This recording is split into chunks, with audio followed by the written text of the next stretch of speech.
Hey everyone, if you are watching this video, you previously watched the first video about Mentimeter. So we're going to just learn about different types of slides that you can use now that you got your feet wet with the word cloud slide and maybe played around with creating your own Mentimeter.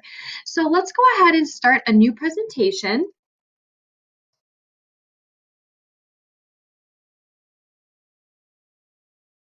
We're going to go ahead and create that.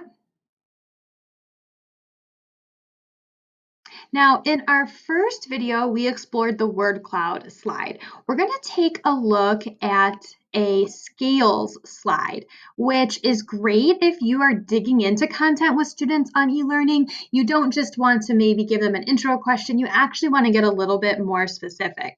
So that slide is this one down here, scales.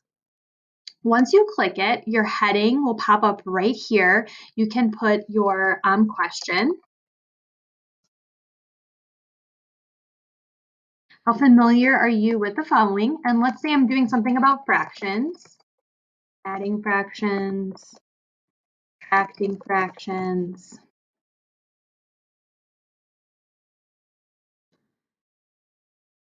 And let's say I wanted to add another item, I can add more.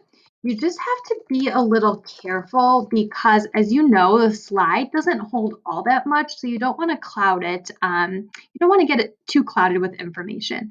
But here you can actually change your labels. So something like not familiar at all, very familiar.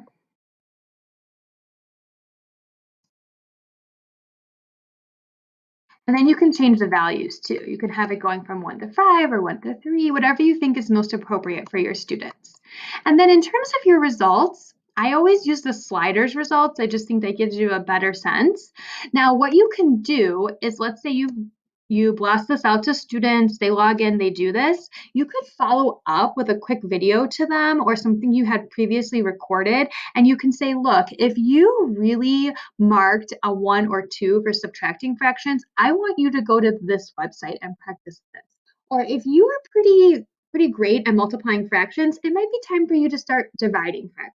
Think about what you put in your Mentimeter and use that to guide what you're doing next in our e-learning lesson.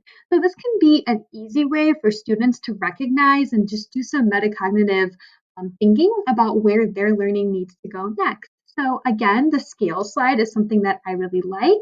And don't forget, you can change your theme and then go ahead and put it on audience pace if you are having students access this different times during the week. So I hope the second video was helpful. Keep exploring Mentimeter because there's a lot left to learn.